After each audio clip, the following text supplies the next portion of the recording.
नमस्कार। सामाजिक सरोकार में एक बार फिर से आप सभी का स्वागत है। दर्शकों, पिछली कड़ी में हमने ये जाना था कि तंबाकू को खाना या पीना सिर्फ व्यसन ही नहीं बल्कि एक रोग है और इसको खाने या पीने वाला व्यक्ति एक रोगी है। यदि आप अपनी इस लत से छुटकारा पाना चाहते हैं तो सरकारी निशुल्क सेवा दूरभाष नंबर 104 को डायल कर इस पर संपर्क करें। आज की इस कड़ी में हम जानेंगे स्त्रियों पर तंबाकू के दुष्प्रभाव, इनसे उत्पन्न सामाजिक परिस्थितियां एवं उनके निराकरण। दोस्तों, भारत में स्त्रियों को सिर्फ पूजा ही नहीं जाता बल्कि वो अपने परिवार की एक धुरी होती है जो निरंतर चलती रहती है और उसी के साथ चलता रहता है परिवार। जरा कल्पना कीजिए, अगर ये धुरी थोड़ी सी देर के लिए भी रुक जाए तो क्या हो। इसी सिलसिले को आगे बढ़ाने के लिए आज हम बात करेंगे डॉक्टर राकेश गुप्ता से, जो कि राजस्थान कैंसर फाउंडेशन के अध्यक्ष एवं तंबाकू नियंत्रण कार्यक्रम के विशेषज्ञ हैं। डॉक्टर गुप्ता, बहुत बहुत स्वागत है आपका हमारे इस शो पर। Thank you. डॉक्टर साहब, क्या ये सच बात है कि महिलाएं भी तंबाकू से प्रभावित होती हैं? जी हाँ, महिलाओं की संख्या भी काफ़ी बड़ी है और भारतवर्ष में वर्तमान में 20% वयस्क महिलाएं जो हैं वो तंबाकू खाती पीती हैं और हम राजस्थान से उसकी तुलना करें तो हमारे यहाँ ये दर जो है वो थोड़ी कम है, करीब जो है वो 13% है, जिसमें करीब 4.5% महिलाएं धूम्रपान करती हैं, करीब 7.5% महिलाएं जो हैं वो तंबाकू चबाती हैं और करीब 1% जो हैं वो धूम्रपान भी करती हैं और उसको चबाती भी हैं।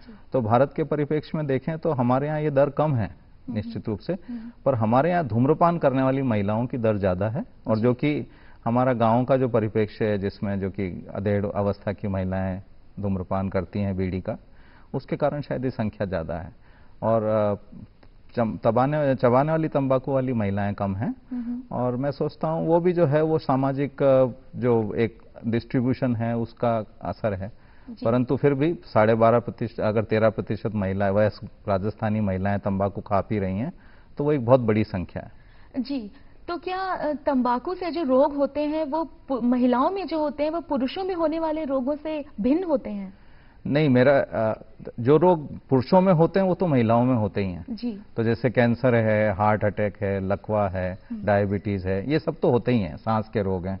पर साथ में महिलाओं में 2 विशेष आयु वर्ग होते हैं जिसमें कि उनमें अलग तरीके से रोग होते हैं पुरुषों से। एक तो वो जब गर्भावस्था में होती है, यहाँ पर महिला नहीं प्रभावित हो रही है जी। वो तो धूम्रपान से जो उसको नुकसान हो रहा है वो तो हो ही रहा है, परंतु जो पेट में बच्चा पल रहा है वो जो है प्रभावित होता है कि वो जन्म के उसका जो है वो पेट के अंदर ही उसकी मृत्यु हो जाए या उसका गर्भपात जो है वो हो जाए या अगर वो समय से पहले उसकी डिलीवरी हो जाती है जिसकी संभावना बहुत रहती है तो ऐसे बच्चे का जो वजन है जन्म के समय वो कम होता है। ऐसे बच्चों में फेफड़ों का विकास कम होता है तो उनमें सांस के रोग बाद में बढ़ती हुई उम्र में ज़्यादा होते हैं। ये समस्या है काफ़ी बड़ी जी। और साथ में जो अधेड़ावस्था की महिलाएं हैं उनमें जो है वो हड्डियों में स्खलन से एक विशिष्ट रोग होता है जिसको हम अंग्रेजी में ऑस्टियोपोरोसिस कहते हैं, परंतु मूलतः हड्डियों का कमजोर होना जो है वो धूम्रपान के कारण भी जुड़ा हो सकता है। आयु के कारण तो होता ही है, हार्मोनल चेंजेस हो रहे हैं उससे, परंतु साथ में जो है ये समस्या भी है कि हड्डियां धूम्रपान के कारण और ज्यादा कमजोर हो जाती है तो फ्रैक्चर की जो है उनमें दर बढ़ सकती है। तो ये महिलाएं आखिर किस चीज से तंबाकू खाने के लिए प्रेरित होती हैं? देखिए, महिलाएं तंबाकू खाने से प्रेरित होती हैं एक तो अपने पति को देखकर, कई बार पति को छुड़वाने के लिए जो है वो इस तरह की जिद कर बैठती हैं कि मैं जो है वो खा लूं, या जो है वो कोई अपनी महिला संबंधी है जो कि अधेड़ावस्था में विशेषकर होता है कि गांव में महिलाएं बैठी हैं, 1-2 पी रही हैं तो दूसरा एक को और को ऑफर करती हैं तो वो भी अपना टाइम पास करने के लिए उसको ले लेती हैं जी। शहरों में स्थिति अलग है, वो बिल्कुल वैसी है जैसे कि पीयर प्रेशर है, लड़कियों को जो है वो कोई लड़की पी रही है दूसरी तो वो उसके साथ पीने लग गई या किसी ने चबाने वाली तंबाकू दे दी, 1-2 बार के बाद आपको आदत लग गई। या ये समस्या अब जो है वो कॉरपोरेट में ज़्यादा दिख रही है, पुरुषों के साथ प्रतिस्पर्धा है या जो है उनके समान दिखने की भावना है या उनसे बढ़ चढ़ कर जो है वो उनको अपने आप को प्रूव करना है तो वो जो है वो धूम्रपान करने लगती हैं।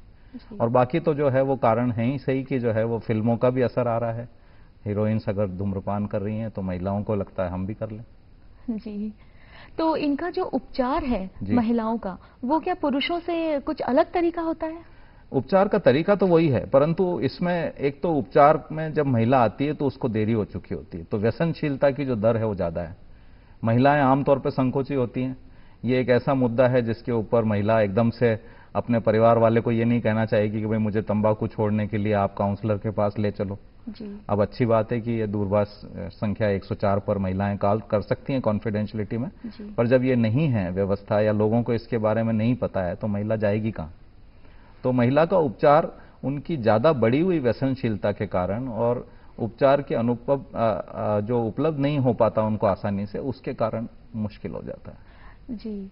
डॉक्टर साहब, हम जानना चाहेंगे कि आप तो हर रोज इस तरह के मरीजों से मिलते होंगे, तो क्या आप किसी महिला मरीज से मिले हैं? आपको ऐसा कोई अनुभव हुआ है जो तंबाकू से पीड़ित रही हो? आप उनका अनुभव साझा करेंगे हमारे साथ? हाँ, एक बहुत दुखद अनुभव है, क्योंकि मैं ये तंबाकू के कंट्रोल के अवेयरनेस प्रोग्राम्स करता रहता हूँ। जी। तो उस संदर्भ में मुझे यहाँ एक जयपुर के सरकारी ऑफिस में जाने का मौका मिला, और मैं जब वहाँ दूसरी बार गया तो एक पुरुष कर्मचारी जो तंबाकू खा रहे थे उनको मैंने कहा कि भाई छोड़ दो, बहुत दिन हो गए, पिछली बार भी बात हुई थी। तो वो थोड़ी देर तो संकोच करते रहे, फिर बाद में मुझे कहने लगे कि जो है वो मेरी समस्या दूसरी है, मैं तो बहुत ज़्यादा नहीं खाता हूँ। तो मैंने कहा बताएं समस्या क्या है, अगर मैं दूर कर सकता हूँ। तो उन्होंने कहा मेरी वाइफ जो है वो इसके कारण बहुत पीड़ित है, उसको तो व्यसन हो गया है और वो इसके बिना रह नहीं सकती है। और एक बार ऐसी भी स्थिति हुई कि मुझे जो है वो रात को 2 बजे उन्होंने उठाया, दुर्गापुरा में वो रहते हैं थे, तो उन्होंने कहा कि जो है वो सारी दुकानें वगैरह बंद हो गई, तो मुझे अजमेरी गेट तक जो जाना पड़ा, क्योंकि स्कूटर खराब हो गया। तो मैं पैदल गया और गुटखा लेके आया, तो मैंने उनको खाने को दिया। तो ये इससे मैं बहुत परेशान हूँ। तो मैंने कहा वो खाने क्यों लगी? तो उन्होंने कहा वो खाने इसलिए लगी कि मेरे को छुड़वाना चाहती थी, मैंने नहीं छोड़ा तो उन्होंने जिद में खाना चालू कर दिया। जी। ये बात आई गई हो गई। मैंने कहा अगर आप उनको छुड़वाना चाहते हैं तो आप कभी लाइएगा, हम बात करेंगे, बैठ के उनको समझाएंगे। और फिर 6-8 महीने तक उनसे कोई संपर्क नहीं हुआ। फिर एक दिन वो मेरे आउटडोर में आए अपनी वाइफ को लेके। तो मैंने कहा बताइए कैसे आना हुआ, आपका छूट गया तंबाकू? वो कहने लगे जी मैंने तो छोड़ दिया, आपने जब कहा था उसके बाद से ही, पर मेरी पत्नी को आप एक बार देख लें। मैंने कहा कि इनको क्या हुआ? तो उन्होंने कहा कि इनको जो है वो मुंह के अंदर एक छाला है, हम महावीर कैंसर हॉस्पिटल गए थे, वहां पर जो है पता लगा कि इसमें कैंसर की संभावना है, तो आप देख लीजिए। मैंने देखा तो वो एक फुल्ली ब्लोन कैंसर था और लगभग अनुपचारित था। जी। मैंने कहा कि आप इसका इलाज कराएं जी। और इलाज जो है वो करवाते रहिए, मुझे दिखाइए वापस। फिर वो नहीं मिले वापस 6-8 महीने, फिर उनसे जो है वो मुलाकात नहीं, एक दिन रास्ते में मिल गए। तो मैंने कहा क्या हुआ आपकी पत्नी का? कि उनका देहांत हो गया। और बिल्कुल यंग कपल था। तो मैं सोचता हूं कि एक बहुत दुखद अनुभव है। महिलाएं जो हैं वो इस चीज से बचें कि आप जिद करके ऐसा कुछ ना कर बैठें जिससे आप जहां भला करना चाह रही हैं अपने परिवार के किसी व्यक्ति का, तो उसका अपना खुद का नुकसान कर बैठें। एक वीडियो देखते हैं हम इस बारे में, और वीडियो को भी इस तरह के रोग होते हैं पुरुषों के जैसे ही मुंह का कैंसर। सब कुछ इतना अच्छा था, एक अच्छा पति, 2 प्यारे बच्चे, लेकिन तंबाकू ने सब कुछ बदल दिया। अब इस फैलते हुए कैंसर को मेरे चेहरे से काटना पड़ेगा। अब कुछ भी पहले जैसा नहीं होगा। तंबाकू ने मेरी जिंदगी नष्ट कर दी। खैनी, गुटखा, तंबाकू, जर्दा, पान मसाला आपका जीवन उजाड़ देते हैं। तो साहब, आप सामाजिक तौर पर महिलाओं के तंबाकू खाने को किस प्रकार से आंकते हैं? देखिए, मैं तो बिल्कुल स्पष्ट हूं इस मामले में कि महिलाओं का तंबाकू खाना पीना सर्वथा अनुचित है। जी। पुरुषों से ज्यादा महंगा काम है और ऐसा नहीं करना चाहिए। जी। महिलाओं को तो इससे पूरी तरह से बचना चाहिए। आपने कहा महिला परिवार की धुरी है और इस धुरी का जो है वो स्वस्थ रहना बहुत जरूरी है। तंबाकू जनित रोग सर से पांव तक होते हैं, तो महिलाओं को इससे बचना चाहिए। जी। दूसरी बात यह भी है कि महिला जो है वो परिवार में अगर खुद खाने लगेगी तो वो कैसे दूसरे खाने पीने वाले को रोकेगी, विशेषकर बच्चे जो उनसे प्रभावित होंगे उनको कैसे रोकेगी, अपने खुद का तंबाकू का खर्चा कहां से लाएगी, बीमार हो जाती हैं तो फिर उसका खर्चा जो है वो और बढ़ जाएगा, तो सारी पारिवारिक व्यवस्था बिगड़ जाएगी इससे।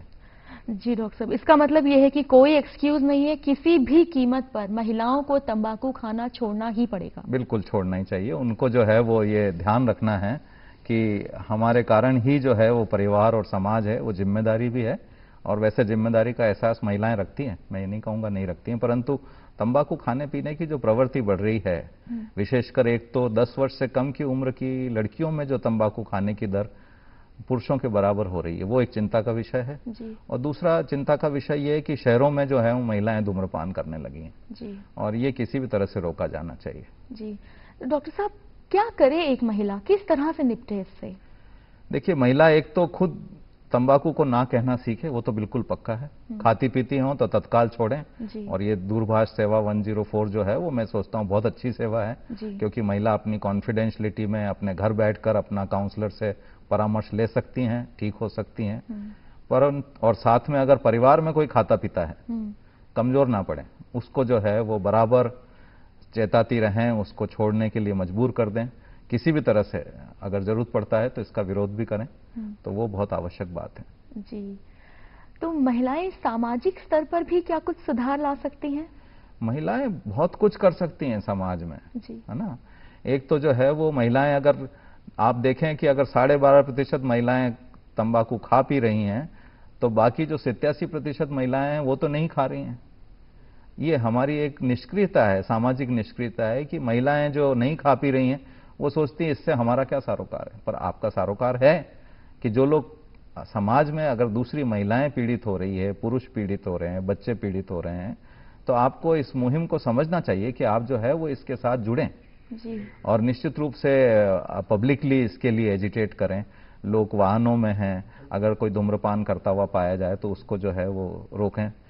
अगर अकेले रोकने का साहस नहीं हो तो एक समूह की तरफ से उसको रोकें, डॉक्टर ड्राइवर कंडक्टर से कहें। जी। साथ में जो है वो नीति निर्धारकों से भी मिल के बात करें। महिलाएं जो हैं उनकी सहभागिता बढ़ी है पहले से नीति निर्धारकों के साथ इंटरेक्शन में, तो उसमें उनको बताना चाहिए कि जो पॉलिसीज हैं उसको किस तरह से और ज़्यादा मजबूत बनाया जाए। जो हमारा तंबाकू का राष्ट्रीय नियंत्रण कानून है उसके नियमों को लागू करना है, लागू करने में जहां पर भी ढिलाई हो रही है उसके बारे में वो सजग करें, उसमें मजबूती लाने के लिए काम करें। और हमारा जो प्रादेशिक नेतृत्व है वो भी महिला के द्वारा ही है, तो जो है वो महिलाएं उनसे मिलके जो है वो इसको और मजबूत करने में अपना काम कर सकती हैं। जी। और झुंझुनू का मेरा एक अनुभव है जहां पर कि हमारी भूतपूर्व स्पीकर थी असेंबली की, उन्होंने जो है वो काफी काम किया। झुंझुनू शहर जो है वो भारत का पहला धूम्रपान रहित शहर बन पाया, तो उसमें उनकी बहुत महत्वपूर्ण भागीदारिता थी, उनका नेतृत्व था, तो ऐसा हो पाया। जी जी। मैं जानना चाहूंगी कि जिनको धूम्रपान की लत लग गई है जी, तो जैसे वो उसको किस तरह से छुड़ाया जा सकता है? देखिए, इसमें 2-3 बातें हैं। एक तो जिनको लत लग गई है उनके बारे में हमें जानना पड़ेगा कि क्या वो छोड़ना चाह रहे हैं। इसके करीब जो हैं वो कुछ स्टेजेस होती हैं जिसके तरह से हम रोगियों को वर्गीकृत करते हैं, तो उसमें एक ये जानना जरूरी है कि वो महिला छोड़ना चाह रही है नहीं चाह रही है। जी। जो बदलाव नहीं चाह रहा है और यहाँ पर व्यवहार बदलने की बात हो रही है, तो उसको बदलना इतना आसान नहीं है। कई बार लोग कहते हैं जी वो तो नहीं आएंगी, पर आप जो है वो खुद हमको इलाज लिख दो। ऐसा नहीं होता है। काउंसलिंग के साथ साथ दवाइयाँ, दोनों ही चीजें होनी चाहिए, पर काउंसलिंग मिलनी चाहिए। जो काउंसलिंग के लिए आती हैं उनकी जो है वो लगता है कि अब तैयारी है, वो छोड़ना चाह रही हैं, तो उस काम को कर सकती हैं। जो लोग छोड़ने को तैयार हैं उनको काउंसलिंग प्रॉपरली दिया जाता है, उसमें उनको तरीके बताए जाते हैं कि किस तरह से वो तंबाकू छोड़ें, क्या ऐसा करें जिससे कि जिस कार्यों को उन्होंने तंबाकू के साथ जोड़ रखा है उसको वो बिना तंबाकू खाए पिए कर सकें। और जो लोग तंबाकू छोड़ चुकी हैं उनको ये बताना होता है कि वो वापस तंबाकू नहीं खाने पीने लग जाएं, तो जो रिस्की परिस्थितियां हैं उससे जो है वो कैसे सावधान रहें, कैसे सजग रहें, ये एक बहुत आवश्यक बात है। डॉक्टर साहब, अब अंत में आप क्या संदेश देना चाहेंगे हम सबको? देखिए, महिलाएं तंबाकू मुक्त रहें, ये हमारे समाज के लिए जरूरी है। महिलाएं इसके लिए सजग रहें, सचेत रहें, कमजोर ना पड़ें। किसी भी तरह से अगर अपने परिवार में कोई तंबाकू खाता पीता है तो उसको छुड़ाने के लिए पूरी तरह से जुट जाएं। और मैंने जैसा कहा कि अगर कोई समझाइश से नहीं मानता है तो उसका विरोध करें। और बिल्कुल मैं सोचता हूं विरोध के साथ अगर विद्रोह भी होना करना पड़े तो जरूर करना चाहिए, क्योंकि यहाँ पर आपके संबंधी की जान का सवाल है। जी, इतनी महत्वपूर्ण जानकारी के लिए आपका बहुत बहुत धन्यवाद डॉक्टर गुप्ता। तो दर्शकों, अभी अभी हमने जाना कि किस प्रकार महिलाएं तंबाकू से पीड़ित होती हैं, और हमें चाहिए कि हम न सिर्फ तंबाकू का विरोध करें, बल्कि जो तंबाकू खा रहे हैं या पी रहे हैं उनके साथ, अपने परिवार के साथ संगठित होकर उनका भी विरोध करें और अपने समाज को तंबाकू मुक्त करने में हम सफल करें। एक बार आप सभी को याद दिला दूं कि तंबाकू को खाना या पीना एक रोग है और इसको खाने या पीने वाला व्यक्ति एक रोगी है। यदि आप या आपके जानकार तंबाकू खाना पीना छोड़ना चाहते हैं तो डायल करें सरकारी निशुल्क सेवा 104 और डॉक्टर राकेश गुप्ता से आप मिल सकते हैं, जो कि तंबाकू उपचार विशेषज्ञ हैं। इनसे मिलने का समय निश्चित करने हेतु संदेश भेजें। ईमेल rakesha82@gmail.com, मोबाइल नंबर 0935162431 कृपया नोट करें कि दूरदर्शन जयपुर हर हफ्ते गुरुवार को शाम 5:10 पर सीरीज की इन कड़ियों को इसी प्रकार प्रसारित करता रहेगा। तब तक के लिए नमस्कार, धन्यवाद।